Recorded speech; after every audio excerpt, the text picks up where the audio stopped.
Hoy vamos a estar estudiando Isaías 9:8 al 10:4. Realmente es una sección un poco grande, pero es un poema que está completo y que lo vamos a ver, son prácticamente 4 estrofas del poema y entonces es importante obviamente estudiar todo el poema.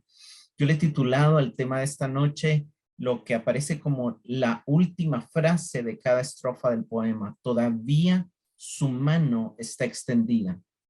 Luego el glorioso anuncio que vimos en el inicio del capítulo 9, donde el Señor anuncia que va a venir luz, que va a venir alegría, que va a traer liberación, que va a traer victoria y abundancia final. Realmente eso lo va a traer el Mesías, y ahí el profeta está concluyendo una sección que inició en el capítulo 7, donde llamaba al rey a confiar en él, donde él ponía las opciones del camino de la fe y del camino de la incredulidad, donde lastimosamente el rey eligió el camino de la incredulidad, pero por cuanto hubo un remanente que eligió el camino de la fe, Dios va a traer gloria, alegría y abundancia sobre ellos enviando al Mesías. Ahí cierra una sección y Isaías ahora cambia de receptores y se dirige a profetizar al reino del norte. Y lo primero que él hace es hacer un poema de 4 estrofas que está dirigido directamente ya no al reino de Judá, sino específicamente al reino de Israel, al reino del norte.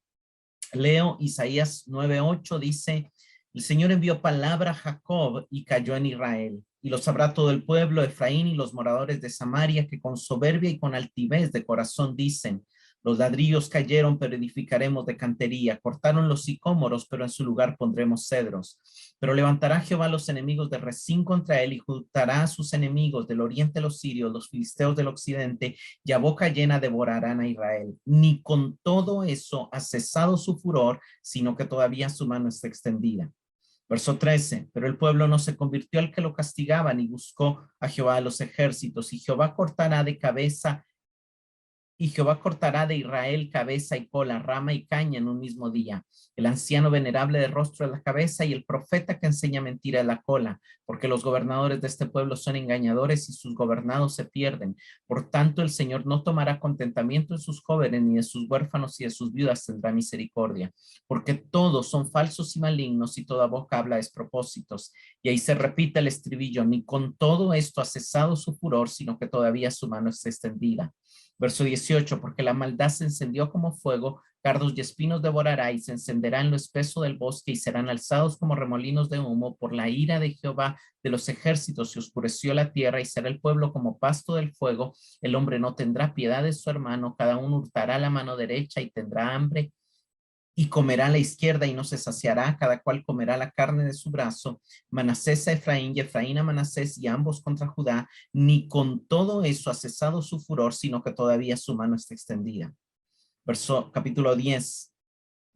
Hay de los que dictan leyes injustas y prescriben tiranías, para apartar del juicio a los pobres y para quitar del derecho a los afligidos de mi pueblo, para despojar a las viudas y robar a los huérfanos. ¿Y qué haréis el día del castigo? ¿A quién os acogeréis para que os ayude? Cuando venga de lejos el asolamiento, en donde dejaréis vuestra gloria.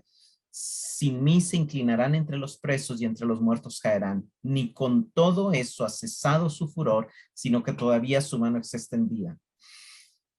Hay algo muy interesante aquí, que cada final de la estrofa es el mismo. Son 4 estrofas que terminan diciendo: su furor con esto no ha cesado, todavía su mano está extendida. Sin embargo, el inicio de cada estrofa es como la parte clave del mensaje. El inicio de la primera estrofa en el capítulo 9 y verso 8 es: el Señor envió su palabra. La segunda estrofa inicia en el verso 13, dice: pero el pueblo no se convirtió al que lo corregía, ni buscó a Jehová de los ejércitos. El inicio de la tercera estrofa, el verso 18, es: porque la maldad se encendió como fuego. Y el inicio de la cuarta estrofa, el verso 1 del capítulo 10, es: ay de los que dictan leyes injustas y prescriben maldad. Básicamente, el poema es una meditación profética que resalta el significado de eventos que están ocurriendo en el reino del norte y que enfatizan cómo la ira de Jehová los ha entregado a su maldad, pero que todavía su mano está extendida. y vamos a explicar que realmente uno de los significados de ese todavía su mano está extendida es Dios todavía no ha dicho su última palabra, todavía el fin de los acontecimientos no está a la vista, todavía Dios va a actuar, todavía Dios va a obrar. Este es un poema que en la primera estrofa vemos cómo el Señor envía la palabra y no es tomada en cuenta, entonces esto produce desastre nacional. En la segunda estrofa vemos cómo el pueblo, en lugar de arrepentirse, se rebela contra Dios y esto trae colapso político. En la tercera estrofa vemos cómo la maldad del pueblo está creciendo y esto trae desastre social, rotura de las relaciones. Y la última estrofa vemos cómo aún la justicia se ha pervertido y esto obviamente trae muerte. Entonces, es interesante, pero este mensaje encaja perfectamente con una de las situaciones que estamos viviendo a nivel mundial, ¿verdad? El tema de la guerra, el tema de la injusticia, el tema de la opresión.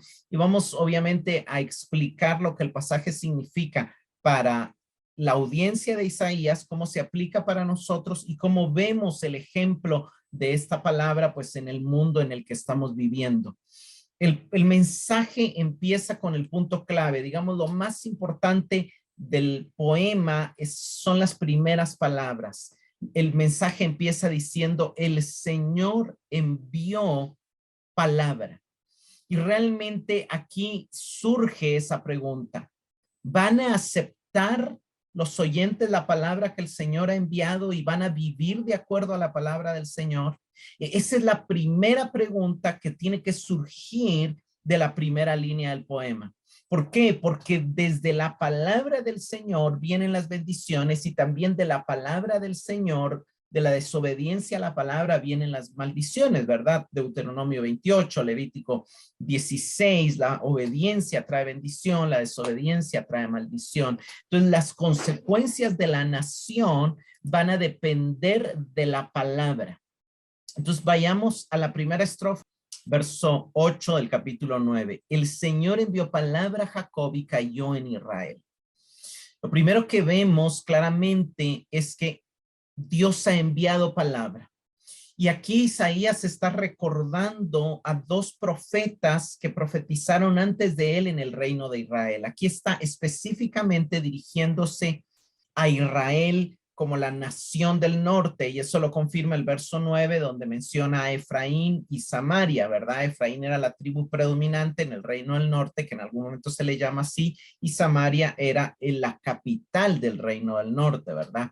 Dios ha enviado palabra porque ha enviado profetas verdaderos a predicarle, y los ministerios proféticos más predominantes en el reino del norte antes de Isaías fueron el profeta Amós y el profeta Oseas, que cuando empezamos Isaías los citamos bastante y fuimos a comparar cómo la maldad se empezó a dar, la corrupción en el reino del norte y luego empezó a contaminar también al reino del sur, porque obviamente había al principio relación. Aquí está en un momento donde ya hay guerra, donde ya están de alguna manera distanciados, como lo vimos desde el capítulo 7 en adelante, pero Dios no se ha olvidado de ellos. Dios todavía, para Dios todavía son su pueblo, y entonces Dios todavía les ha levantado profetas y todavía levanta a Isaías para recordarle.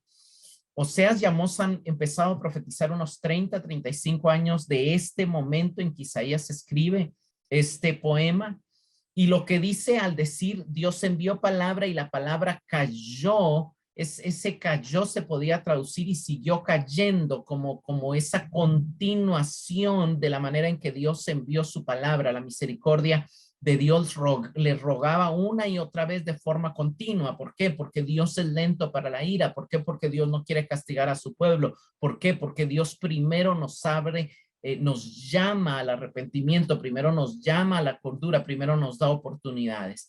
Vayamos a Amós 4 del 6 al 11. Hice que pasaran hambre en cada ciudad y que hubiera hambruna en cada pueblo, pero aún así ustedes no se volvieron a mí, dice el Señor.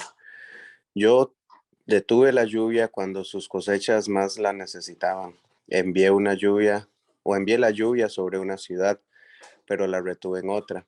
Llovió en un campo mientras otro se marchitaba. La gente deambulaba de ciudad en ciudad buscando agua, pero nunca había suficiente.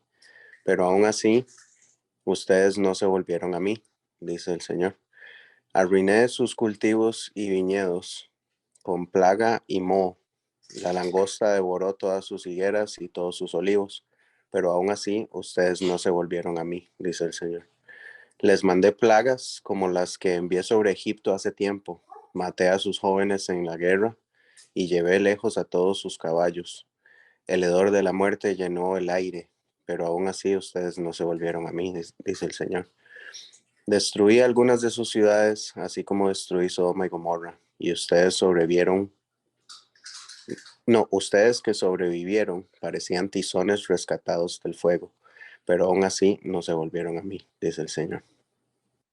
5 veces vemos en esta sección, pero aún así no se volvieron a mí. O sea, Dios había estado llamando y llamando y llamando por medio de la palabra, por medio de los acontecimientos, por medio de las circunstancias adversas. Estaba tratando de llamar su atención para que se volvieran a él, pero lamentablemente el pueblo no se ha vuelto a Jehová. Y eso es algo muy interesante. Verso 9 dice, y lo sabrá todo el pueblo, Efraín y los moradores de Samaria, que con soberbia y con altivez de corazón dicen, los ladrillos cayeron, pero edificaremos de cantería. Cortaron los sicómoros, pero en su lugar pondremos cedros. Cuando dice lo sabrá todo el pueblo, quiere decir que no hubo nadie a quien no le llegara noticias de las palabras que profetizó Amós o que profetizó Oseas. Todo el pueblo y cada uno de ellos tuvo acceso a la palabra de Dios. Todos también tuvieron acceso a la sinagoga. Bueno, entonces no se habla sinagoga, al templo donde se leía la ley. Sin embargo, ¿cuál fue la reacción? La reacción fue soberbia y altivez. Cuando vino un terremoto, Amós 1:1 nos dice de que en tiempos de Jeroboam hubo un terremoto, y es lo que estaba citando Amós 4:6, cuando dice destruir algunas ciudades y algunos sobrevivieron de ustedes. Obviamente hubo un terremoto que no destruyó todo el pueblo, pero sí hubo cierta destrucción. Pero ¿cuál fue la actitud de ellos? Se cayeron los ladrillos de barro, edificaremos con ladrillos de piedra, con ladrillos más duros. Hubo quizá incendios o hubo quizá guerra, entonces dice, cortaron los sicómoros, pues plantaremos cedros. Y no es que obviamente Dios no esté en contra de que nosotros nos levantemos, de que nosotros tengamos proyectos. Lo malo, el pecado, es que Dios estaba tratando de llamar su atención para que se volvieran a él, pero la reacción de ellos fue actuar con soberbia y con altivez de corazón. Vayamos a Oseas 9:7.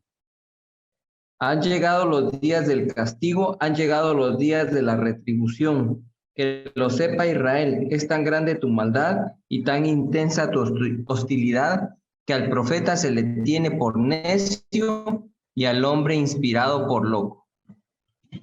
Pues mire qué increíble, porque ¿cuál fue su actitud ante la palabra del profeta? No, ese está loco, ese es un torpe, ese es un necio. Quien les estaba hablando de parte de Dios, en lugar de atenderlo, en lugar de arrepentirse, la palabra de Oseas es una palabra de amor, es una palabra de restauración. La palabra de Amós también es una palabra que obviamente anuncia juicio, pero desde el llamado del amor de Dios. Y entonces, qué triste es que cuando se les señala el pecado, en lugar de arrepentirse, se llenan de soberbia y altivez. Dice literalmente el final del verso 9 de Isaías 9, creyendo que van a poder salir por sus propios medios. Es tanta su autosuficiencia que confían en sus propias respuestas, dependen de sus propios recursos y ponen en práctica sus propias políticas. No les interesa la voz de Dios. La voz de Dios les está hablando, pero ellos lo toman como un desafío para rebelarse aún más contra Dios. Y realmente pierden la conciencia que las cosas se están desmoronando. Hay un espíritu de confianza tan fuerte, tan ciego hacia el futuro, que no se detienen a meditar en las lecciones del pasado. Creen que solo todo se superará con el tiempo y que el futuro eclipsará al pasado, como la piedra labrada a los ladrillos y como los cedros a las higueras, pero realmente no se dan cuenta de que deben hacer un alto en su vida. Y el llamado aquí, obviamente, para nosotros es que, hermanos, necesitamos hacer altos y hacer reflexiones y evaluaciones de salir de la rutina, y no podemos decir porque algo salió mal. O sea, no todo lo que sale mal es Dios llamándolo a la atención ni el resultado del pecado. Estamos en un pacto diferente, pero a veces sí son importantes aquellas cosas, aquellas señales, cuando algo, un plan empieza a tener muchas tropiezos, sí debemos preguntarnos, ¿será que estoy caminando fuera de la voluntad de Dios? ¿Será que Dios está tratando de decirme algo? Y de alguna manera, o sea, cuando vemos la descripción de soberbia, de altivez, sinceramente, a mí viene a mi mente también, o sea, la imagen de Vladimir Putin fue alguien que estuvo diciendo días antes que no iba a atacar Ucrania, pero que hace 20 horas, luego de varias veces decir que no, la atacó. Y la atacó supuestamente defendiendo a una parte del pueblo ruso que supuestamente ha sido atacado y menospreciado, pero en realidad sus intereses no es defender eso, sino es acrecentar su poder. Sus intereses obviamente tienen que ver con también otro ente dentro de todo el conflicto que es Estados Unidos y toda la Europa occidental, que ha tratado que en su momento aumentaron su poder y entonces fortalecieron de alguna manera bases nucleares alrededor de la Unión Soviética. Y entonces lo que Vladimir Putin no quiere es que pongan una base más en Ucrania, porque eso le afectaría mucho a él y le limitaría su poder. Pero el punto es de que eh, a estos niveles ellos toman decisiones y les da exactamente lo mismo, la vida de los civiles, la vida de la gente, la vida de los soldados, con tal de saciar su hambre de poder. O sea, no se ponen a reflexionar realmente en el bien de la mayoría, sino que están movidos por soberbia, por altivez, por ignorancia de lo que Dios ha dicho, porque en realidad, pues Rusia en medio de todo, pues también tienen el cristianismo ortodoxo y la misma Biblia que nosotros tenemos, ¿verdad? O sea, las mismas leyes de Dios, el mismo mensaje de Dios.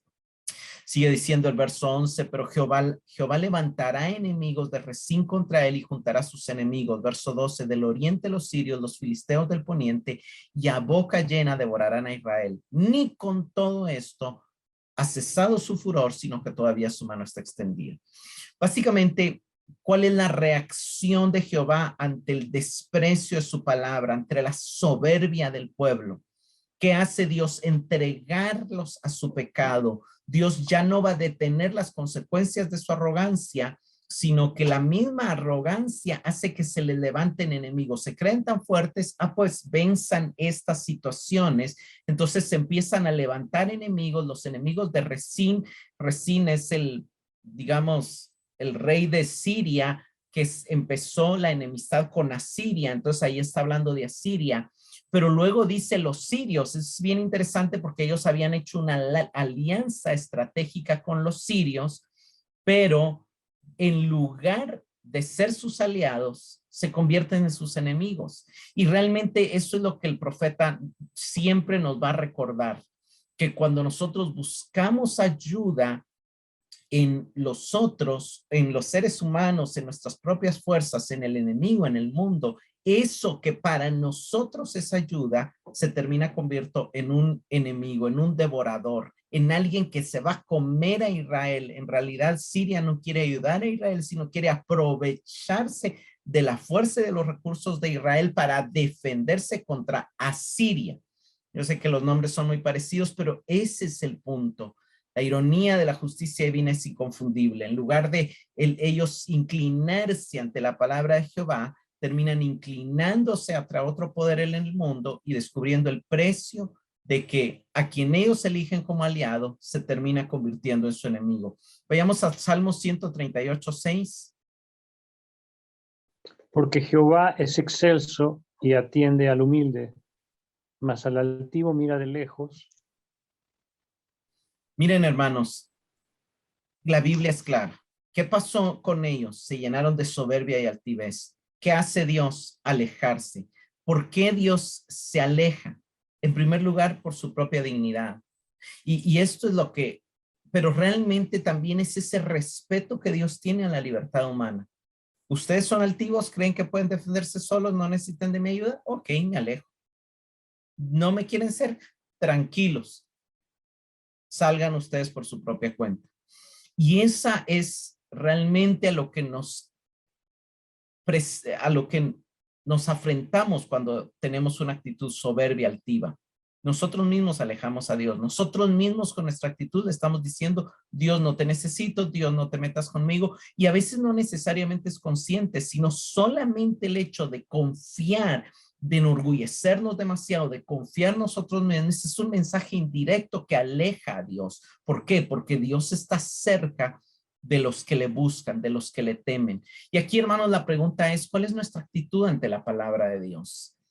Cuando esa palabra confronta nuestros pecados y nos llama al arrepentimiento, a la humillación, somos personas que reconocemos fácilmente nuestras faltas, somos personas que se nos facilita pedir perdón, o somos arrogantes creyendo que no necesitamos de nada ni de nadie, que podemos salir adelante por nosotros solos, que tenemos la fuerza, que tenemos la capacidad, que tenemos la inteligencia.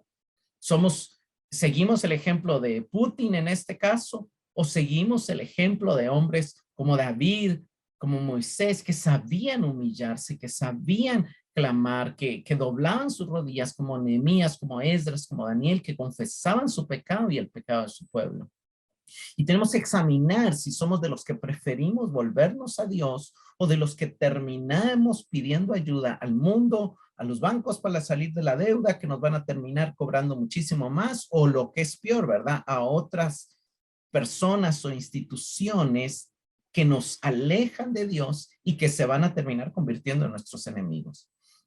Y eso es lo que nos muestra la primera estrofa, el peligro de no atender la palabra, sino que reaccionar al llamado de Dios, al arrepentimiento con soberbia y con altivez. La segunda estrofa, el verso 13 dice, pero el pueblo no se convirtió al que lo castigaba ni buscó a Jehová de los ejércitos. Y aquí el pueblo es enfático, es ese pueblo por excelencia, los que deberían de haber visto que era la mano de su padre la que los estaba llamando a volver a él. Hermanos, la única forma de huir de Dios es correr hacia él. La única forma de ser libres del mundo, del enemigo, del pecado, de la esclavitud, es corriendo hacia Dios. No hay otra manera. No podemos huir de Dios y no debemos huir de Dios. Debemos correr hacia Él. Ellos estaban siendo atribulados por situaciones, pero en lugar de volverse a Dios, dicen, no se convirtieron al que los corregía, ni buscaron a Jehová de los ejércitos. Y es lo que les decía, ¿verdad? A veces Dios está tratando de corregirnos, de llamar nuestra atención para que nos volvamos a Él, para que le preguntemos, para que busquemos su dirección, pero no lo hacemos. El verso 14 dice, y Jehová cortará de Israel cabeza y cola, rama y caña en un mismo día. Y explica qué es esto, ¿verdad? Es lo que Dios va a hacer y explica quiénes son y por qué son. El anciano venerable de rostro de la cabeza y el profeta que enseña mentira en la cola. ¿Por qué? Porque los gobernadores de este pueblo son engañadores y sus gobernados se pierden.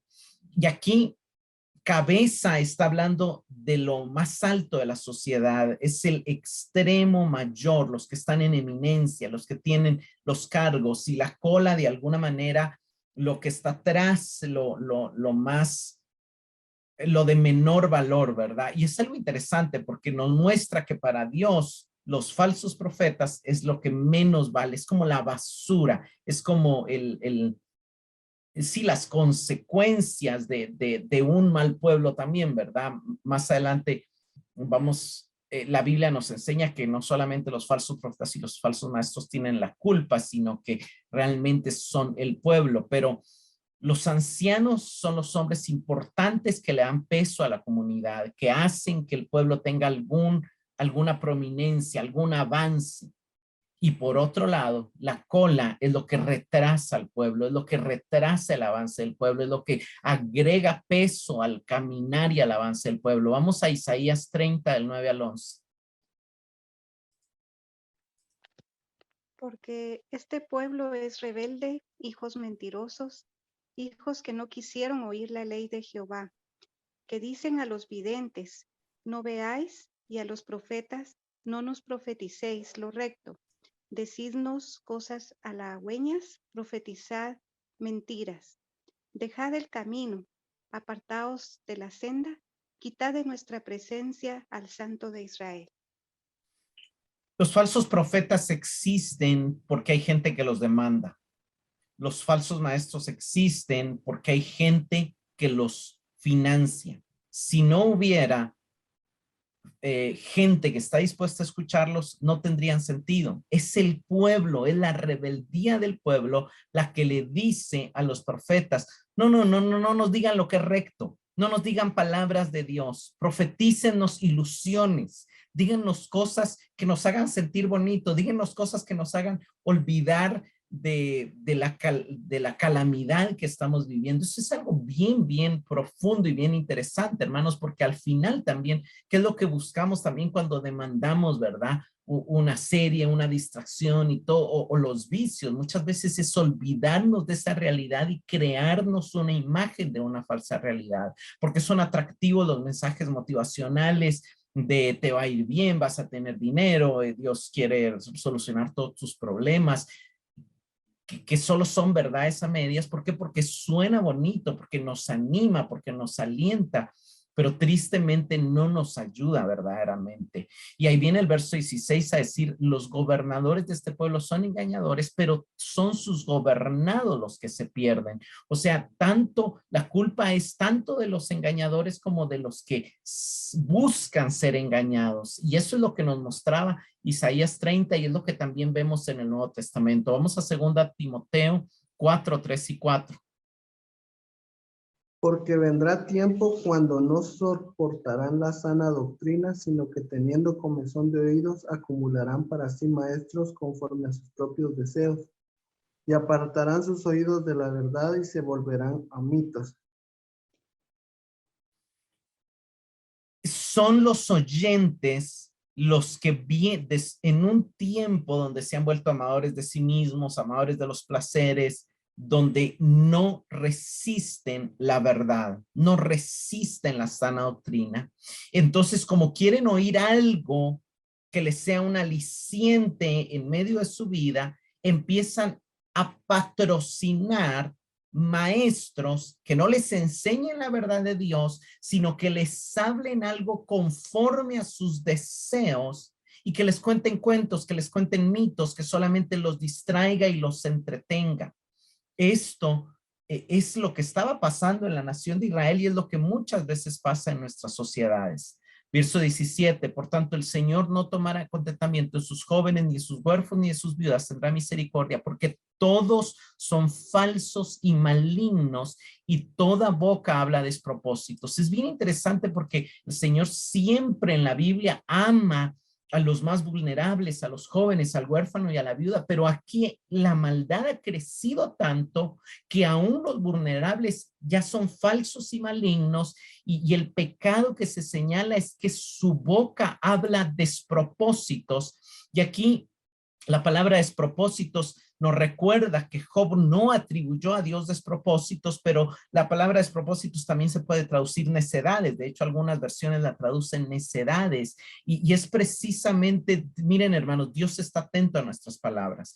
Y el Nuevo Testamento nos dice que Dios nos va a juzgar aún por toda palabra ociosa que salga de nuestros labios. El pecado de la palabra que ellos estaban hablando era esa necedad que negaba la realidad de Dios, que negaba el castigo de Dios, que negaba que Dios los estaba viendo, que negaba que su pecado ofendía a Dios, que negaba la ruina en la que estaban entrando. ¿Por qué? Porque estaban tratando de hacer ojos ciegos a su pecado, oídos sordos a la palabra del profeta. Y la necedad en la Biblia es muchas veces esa insensibilidad a las obligaciones morales y espirituales. Es decir, no necesito orar, no necesito la palabra, no necesito ir a la iglesia, no necesito tratar bien, no necesito perdonar. No necesariamente es un ateísmo dogmático, sino que se vuelve un ateísmo práctico que cree que la vida se puede vivir sin Dios, que Dios y su palabra son irrelevantes para el mundo real, para la vida real. ¿Pero qué? ¿Cuál es la reacción de Dios? No ha cesado su furor y aún su mano está extendida. Y lo que tenemos que preguntarnos aquí, hermanos, es cuando empieza a venir adversidad a nuestras vidas, ¿cómo reaccionamos? ¿Nos volvemos a Dios y clamamos a Él? ¿Reconocemos que Cristo sufrió para salvarnos y que nos anunció que pasaríamos aflicción, pero que confiáramos en Él? Y también otra pregunta que viene es, ¿a quién escuchamos? ¿A quién seguimos? ¿Qué palabra es la que nos agrada? La que nos hace ver lo que está mal y nos impulsa a mejorar, a buscar más a Dios, o la que solamente nos entretiene y nos hace pensar que somos grandiosos, poderosos, lo máximo y que salimos ahí, aunque en realidad sabemos que no es cierto lo que nos están diciendo y que no es cierto lo que salimos creyendo después de oír ese mensaje tan lindo y tan motivacional que nos dice que vamos a tener todo el éxito del mundo, pero que muy en el fondo sabemos que nos estamos engañando a nosotros mismos y que queremos oír eso precisamente por el deseo de engañarnos a nosotros mismos y de no afrontar la verdad de aquellas cosas en las que tenemos que trabajar en nuestra vida. Hermanos, es la verdad la que nos va a hacer libres. Pero como alguien escribía, vivimos en una época donde algunos conocerán la verdad y la verdad les sonará extraña. Es algo tan lamentable. Vivimos en esa época de relativismo que ha negado la verdad. Y así pasamos a la tercera estrofa. Y la tercera estrofa sigue mostrando las causas, lo que viene como resultado de despreciar la palabra del Señor. Verso 18, porque se encendió la maldad como fuego, cardos y espinos devorará, y se encenderá lo espeso del bosque y serán alzados como remolinos de humo. Por la ira de Jehová de los ejércitos se oscureció la tierra y será el pueblo como paso del fuego. El hambre no tendrá piedad de su hermano, cada uno hurtará la mano derecha y tendrá hambre y comerá la izquierda y no se saciará, y cada cual comerá la carne de su brazo. Manasés y Efraín y ambos contra Judá. Con todo esto no ha cesado su furor, sino que todavía su mano está extendida. Cuando dice la maldad se encendió, aquí la maldad está hablando de todos los aspectos de una vida desviada de Dios y de su ley. ¿Y qué viene? Viene como fuego. Y lo que está diciendo ahí, hermanos, es que el pecado es autodestructivo. Todo lo que salga del pecado se va a destruir, va a terminar en muerte, va a terminar en ruina. Todo el dinero que se obtenga mal habido no se va a poder aprovechar. Todas las cosas que se hagan desde el odio no van a realmente afectar a la otra persona, sino a uno mismo. Los cardos y las espinas simbolizan las obras de la carne, la maldad, y el final de todo lo que hagamos desde la ira, desde la maldad, desde la venganza, desde el temor, es que no nos va a durar. Se va a terminar quemando como un humo. La brevedad de los resultados del orgullo y de la maldad siempre van a salir a la luz. Y aunque parezca que al malo le va bien, realmente a la luz de la eternidad lo que logra es muy mínimo y de la nada, porque vanidad de vanidades, todo es vanidad, y lo único que pasa que va a tener una trascendencia eterna es lo que hagamos en el espíritu. Verso 20, cada uno hurtará la mano derecha y tendrá hambre y comerá la izquierda y no se saciará. Aquí la palabra clave entre los versos 19 y 20 es que no se saciará. Van a empezar a buscar de un lado a otro, robando. El verso 20 inicia con una descripción de robo, luego de comer.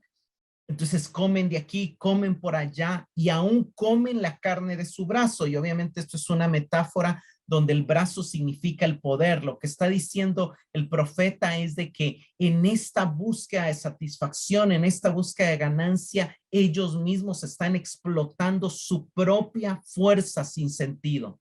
Están afectando su misma fuerza, la están afectando. Y hermanos, el apóstol Pablo toma nos da una enseñanza muy similar en el Nuevo Testamento que tiene que ver esto, ¿verdad? Con que entender la vida de iglesia, entender el nuevo pacto, entender lo que Cristo ha hecho en nosotros, nos hace entender que estamos hechos para vivir perteneciéndonos unos a otros y ayudándonos unos a otros, no devorándolos los unos a los otros. Gálatas 5, 14 y 15. Porque toda ley en esta sola palabra se cumple: amarás a tu prójimo como a ti mismo. Pero si os mordéis y os coméis unos a otros, mirad que también os consumáis unos a otros. Pero si os mordéis y os coméis, tengan cuidado que no se van a terminar destruyendo ustedes mismos. Ese es el sentido del pasaje. Pablo está recordándole a la iglesia la importancia del amor que debemos de tener los unos por los otros. Nos debemos de amar los unos a los otros, no estarnos comiendo. Y miren, hermanos, obviamente aquí esto se puede aplicar a muchas cosas, pero una de las cosas en que a veces nos comemos es en la murmuración, en la crítica, en el señalamiento. Y cuando el llamado que tenemos es edificarnos, a exhortarnos, a ayudarnos los unos a los otros. También la Biblia dice, por ejemplo, Proverbios 11:25, el alma generosa será prosperada y el que riega también será regado. En Mateo 5:7, bienaventurados los misericordiosos porque ellos recibirán misericordia. ¿Y qué estaba pasando aquí? Se estaban destruyendo, eran ellos. Y cuando se unían únicamente para destruir a Efraín. El verso 21 dice Manasés y a Efraín y Efraín a Manasés, pero ambos, o sea, se pelean entre ellos, pero se unen solamente para pelear contra Judá. Entonces es algo tan triste cuando lo que une a dos personas es solamente la enemistad contra una tercera, ¿verdad? Y es algo que obviamente estamos viviendo en el panorama mundial ahorita, ¿verdad? Europa se está uniendo, pero ¿por qué se está uniendo? Porque se están uniendo contra Rusia, pero no necesariamente la unión debería de darse solo en estos contextos, ¿verdad? Y aquí, obviamente, vamos a seguir con el tema, y el punto es, todavía Dios ha extendido su mano. Y aquí es lo que está diciendo es Dios no ha dicho la última palabra.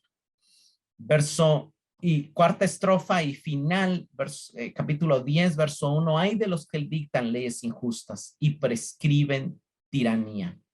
Aquí vuelve al tema del liderazgo, pero ya no de la misma manera de cómo el liderazgo estaba engañando y estos se estaban dejando engañar, sino aquí ya se ve cómo se ha pervertido la ley, cómo se ha tergiversado la ética y se están creando leyes, pero solamente para beneficiar a un pequeño grupo sin escrúpulos que escriben las leyes para sus propios fines a costa de oprimir a otros. Y eso es precisamente lo que pasa en nuestro mundo, hermanos.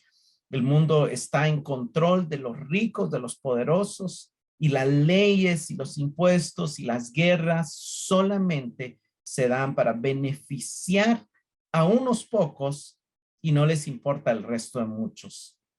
El verso 1 dice, de los que dictan leyes injustas y dictan decretos opresivos. Obviamente aquí está hablando de los legisladores y de los que dictan las leyes. Obviamente es el mismo grupo, ¿verdad?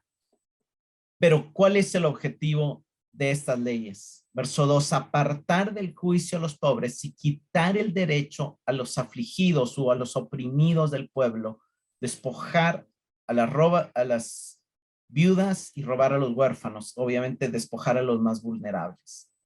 Es una sociedad que sirve a los intereses de los poderosos. Y aquí pobre obviamente está en contraste con rico y oprimido en contraste con el influyente. Y el oprimido es el humillado, no solo porque no tiene influencia, sino porque todo lo que hace, lo hace en manipulación por las autoridades y lo tratan como si fuera una máquina, un capital humano, solamente para su beneficio. Les están robando aún su mismo valor, aún su misma humanidad. Es la ramera de Apocalipsis 18 que vende en la misma mercadería, vende oro y vende almas de hombres, ¿verdad? O sea, se ha llegado a ver al ser humano nada más como un objeto más y se está deshumanizando al humano. Eso es lo que está pasando en Ucrania, ¿verdad? Nadie está pensando, o por lo menos los líderes, los que están dirigiendo la guerra, no están pensando en el valor de las vidas de las personas, porque a estas etapas de la historia no era necesaria una guerra y obviamente esperamos, ¿verdad? Y vamos a hacer una oración al final para que los líderes puedan tomar las decisiones para frenar esta guerra, que obviamente solo afectaría, como siempre, a los más vulnerables, a los más débiles. Que es lo que sucede también en nuestro mundo, ¿verdad? Y ese es el principio de la economía actual, hermanos, la codicia, la competencia individual que busca crear más y más riqueza a los que ya la tienen, ¿verdad? Los que dictan las leyes benefician a sus patrocinadores. ¿Por qué? Porque los que están puestos en elecciones son elegidos y patrocinados por los que tienen la plata y al final cuando llegan al gobierno están obligados a beneficiar a aquellos que los llevaron a esa posición, que los patrocinaron. Por eso es tan difícil aún tomar una decisión de por quién votar, ¿verdad? Y obviamente sabemos que Dios sigue gobernando, pero que el mundo al final está lleno de maldad. El progreso solo vendrá de la colaboración y de la preocupación por el otro. Y es lo que está ausente en el mundo allá afuera, pero es lo que nosotros debemos de provocar en la iglesia. Como iglesia debemos de buscar vivir una contracultura y promover justicia, igualdad, apoyo mutuo, sabiendo que tenemos de nuestro lado al Creador del universo y al Rey de Reyes. El verso 3 dice, ¿qué haréis el día del castigo? ¿A quién os acogeréis para que os ayude cuando venga de lejos el asolamiento? ¿En dónde dejaréis vuestra gloria o vuestra riqueza? Y aquí se divide en dos pares, ¿verdad? El primer par se junta con el tercero. ¿Qué harás el día del juicio, del castigo, cuando el desastre venga? Y aquí la palabra desastre significa devastación y es una palabra que tiene la fuerza de una tormenta que viene desde lejos y se está refiriendo al reino de Asiria. Pero, ¿qué vas a hacer? Y miren, hermanos, cuando nosotros nos hacemos esta pregunta, gloria a Dios por Cristo, gloria a Dios por el Evangelio, porque si a nosotros nos preguntan, ¿qué harías si hoy te detectan cáncer? ¿Qué harías si hoy te cae un misil en tu casa? ¿Qué harías si hoy? Tenemos una esperanza gloriosa, tenemos una esperanza de resurrección, tenemos una esperanza que nos sostiene. Y viene la siguiente pregunta, ¿a quién os acogeréis para que os ayude? ¿Y en dónde dejaréis vuestra gloria? Y aquí nos acogeréis para que os ayude, revela ese abandono que ellos han hecho del Dios. El Dios poderoso que los salvó de Egipto, ellos mismos lo han despreciado. ¿Van a tener el descaro de querer buscarlo? No, si ya su altivez lo alejó de ellos. Y ahí es donde es tan importante, ¿verdad? Recordar que nosotros debemos mantenernos en humildad ante Dios para poder acogernos a Él, para poder clamar a Él por su ayuda y saber que aunque hayamos pecado y aunque estemos alejados por la obra de Cristo, hoy el trono de gracia y de misericordia siempre está abierto para nosotros y eso es sumamente consolador porque ya no estamos ni estaremos nunca en el nuevo pacto en la posición en la que un día estuvo Israel, porque ya nuestros pecados ya no nos roban ni nos quitan la cercanía que Cristo ganó para nosotros en la cruz del Calvario. Y eso nos debe hacer apreciar grandemente el amor de Cristo. ¿En dónde dejaréis vuestra gloria, vuestras riquezas? Se trata de todo lo que ustedes valoran ahorita, todo lo que ustedes se enorgullece ahorita, se va a reducir a nada. Y nuevamente, hermanos, viene la pregunta, ¿qué cosas nos hacen sentirnos orgullosos?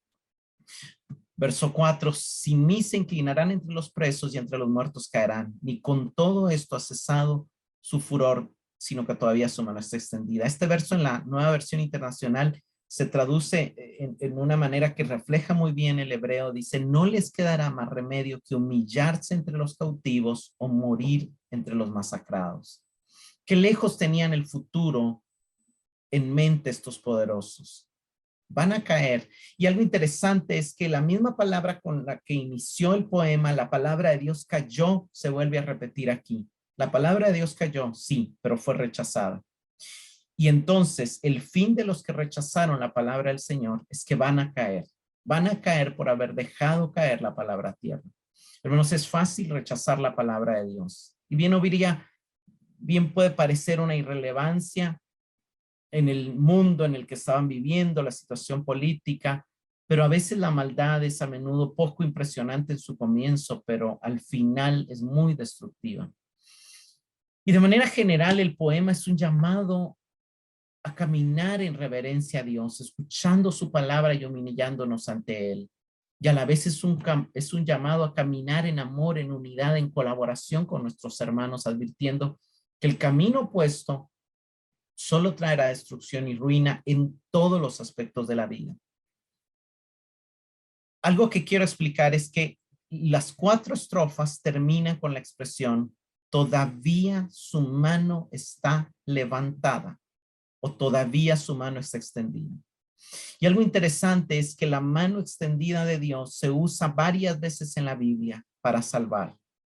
Y aunque el poema es un poema de acusación que saca a luz el pecado, que saca a luz el desprecio a la palabra, que saca a luz la falta de arrepentimiento, que saca a luz el aumento de la maldad, que saca a luz las leyes injustas que se están promulgando, a pesar de eso, Dios todavía tiene extendida su mano.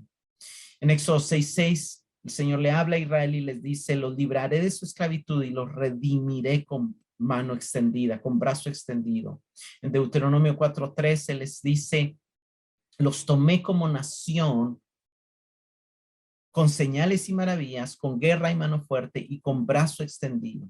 En Deuteronomio 5:15 dice, acuérdate de quién fuiste esclavo en la tierra de Egipto y que el Señor tu Dios te sacó de ahí con mano fuerte y brazo extendido.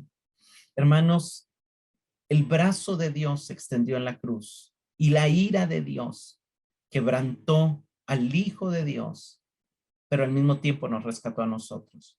Todavía su mano está extendida la maldad no tiene la última palabra. El pecado no tiene la última palabra. La rebeldía no definirán el futuro del pueblo de Dios. Su ira no ha cesado, su ira está siendo derramada, pero su ira está conectada a su amor. Y si su ira está castigando es porque Él ha decidido amar y salvar. Y Dios no se ha olvidado, ni se olvidará de Israel. Y no se olvidó de Israel y no se olvidó de los que Él eligió. Envió a su Hijo para salvar a Israel y envió a su Hijo para salvarnos a nosotros. El mensaje,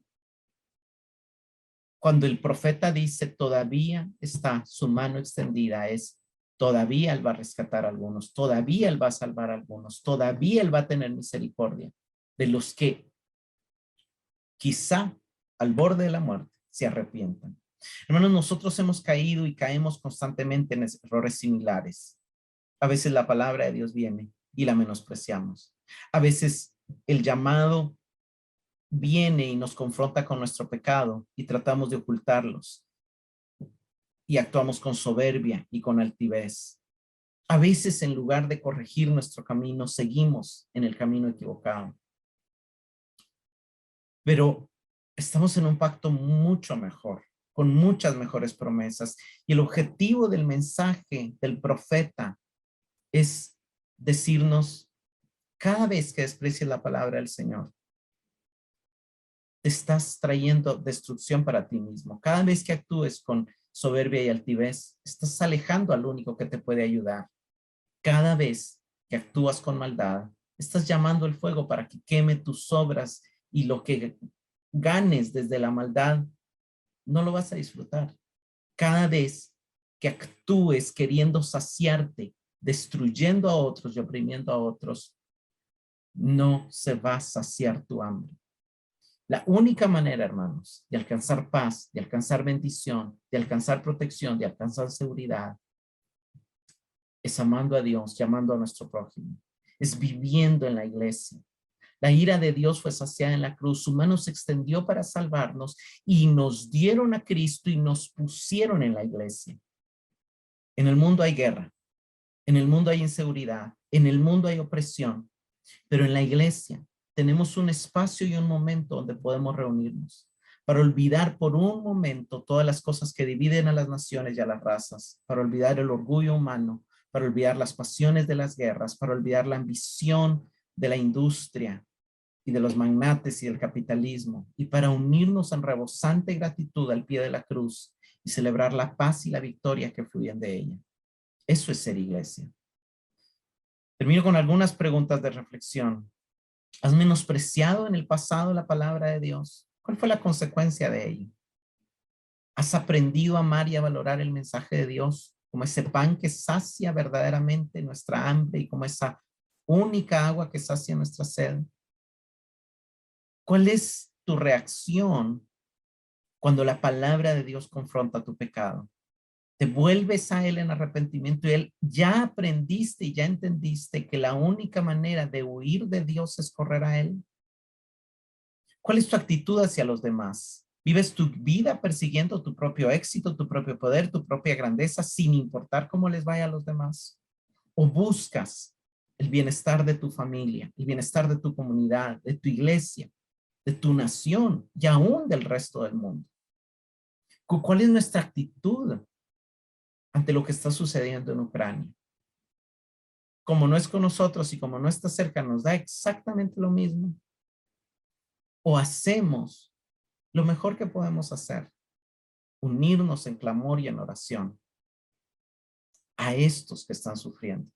Quizá no tenemos los recursos para ir, para viajar, para defenderlos, para enviarles dinero, para mandarlos a traer. Quizá no podemos hacer eso, pero sí podemos. O sea, sí tenemos armas poderosas que Dios nos ha dado como iglesia, que son las armas del ayuno, de la oración, del clamor, de la unidad. Te consuela y te fortalece recordar que la ira de Dios fue aplacada por Cristo en la cruz y que ahora su mano sigue extendida, pero ya no para castigar, sino únicamente para salvar. Hermanos, quiero terminar haciendo una invitación a orar por esta palabra, por nosotros, pero también para que nos unamos a orar por el conflicto que hay en Ucrania. Oremos en esta noche. Señor, venimos dándote gracias por tu palabra, Señor. Señor, reconocemos en primer lugar nuestro pecado de haber menospreciado en algunos momentos tu palabra. Gracias porque tú has enviado tu espíritu que ha puesto en nosotros hambre por tu palabra. Gracias, Señor, porque han habido momentos donde amamos tu palabra, donde recibimos tu palabra. Pero ayúdanos, Señor, a no buscar solo la parte agradable de tu palabra, sino que estemos abiertos y dispuestos a escuchar toda la verdad, aunque a veces esa verdad nos ofenda, aunque a veces esa verdad nos confronte nuestro pecado, aunque a veces esa verdad nos haga ver que estamos equivocados, que entendamos, comprendamos y amemos el hecho de que es tu verdad la que nos hace libres. Señor, ayúdanos a no seguir el mal ejemplo de Israel, de que a pesar de todas las señales que tú los rodeaste y de las adversidades no se volvieron a ti. Nosotros, por el contrario, queremos volvernos a ti, Señor, y declaramos que nos volvemos a ti en arrepentimiento, que nos volvemos a ti en humillación, que nos volvemos a ti en necesidad, que volvemos a ti a decirte, Señor, sin ti nada somos, sin ti nada podemos hacer, te necesitamos, necesitamos tu palabra, necesitamos tu dirección, necesitamos tu ayuda. Señor, que en lugar de aumentar la maldad y la división entre nosotros, seamos hijos tuyos que promuevan la bondad, que promuevan la unidad, que promuevan la solidaridad, que promuevan la ayuda mutua, Señor. Danos un corazón humilde, danos un corazón generoso, aumenta nuestro amor por nuestro prójimo, aumenta nuestra disposición de ayudar a nuestros hermanos, aquellos que cerca de nosotros están en necesidad, y aquellos a quienes no podemos ayudar quizás, Señor, con una ayuda tangible, material. Hoy nos unimos en oración, Señor, para suplicarte por los ucranianos, para suplicarte por esa gente, por los más vulnerables, por los más débiles, por aquellos, Señor, que se ven manipulados, Señor, a defender un territorio, por aquellos que se ven también manipulados a invadir un territorio. Señor, mira cómo detrás de esto hay lucha de poderes histórica, mucha injusticia que se ha dado. También, Señor, el mercado de armas, instando a guerras, sin tomar en cuenta el costo de las vidas humanas, de la cantidad de muertes que se dan por medio de las guerras. Señor, estamos clamando por tu intervención, trayendo sabiduría, trayendo ablandamiento a los corazones de los líderes de las naciones, Señor, para que puedan negociar, para que puedan dialogar, para que puedan llegar a un acuerdo, Señor, a un acuerdo que impida el avance, el crecimiento de esta guerra, por los que ya perdieron seres queridos que estaban en el ejército, en esos lugares donde cayeron los misiles y que fueron los primeros en morir, por los que están más expuestos, Señor, por los que están tomando armas al frente de la batalla.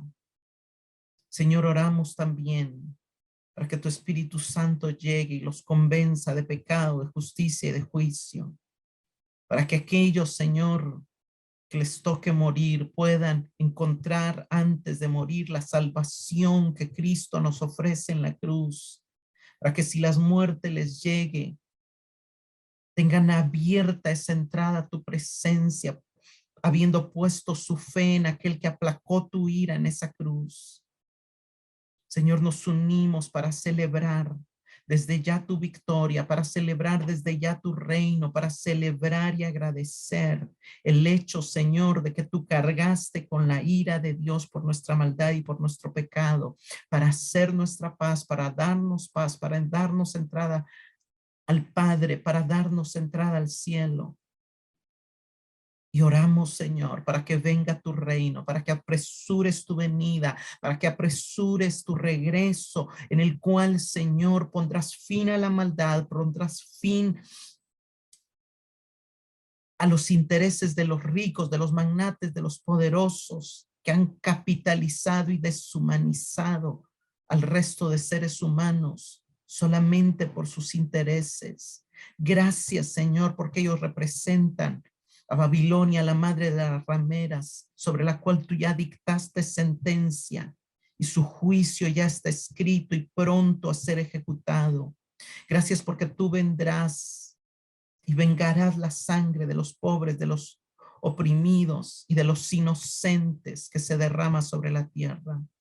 Gracias, Señor, porque tú instaurarás paz eterna, igualdad perfecta, gozo abundante, y la guerra terminará, y el dolor terminará, y el sufrimiento terminará. Ayúdanos a vivir este presente a la luz de ese futuro cercano. Y ayúdanos también, Señor, a no olvidarnos de los que sufren, sino llorar con los que lloran. Te lo suplicamos, Padre, en el nombre de tu Hijo. Amén.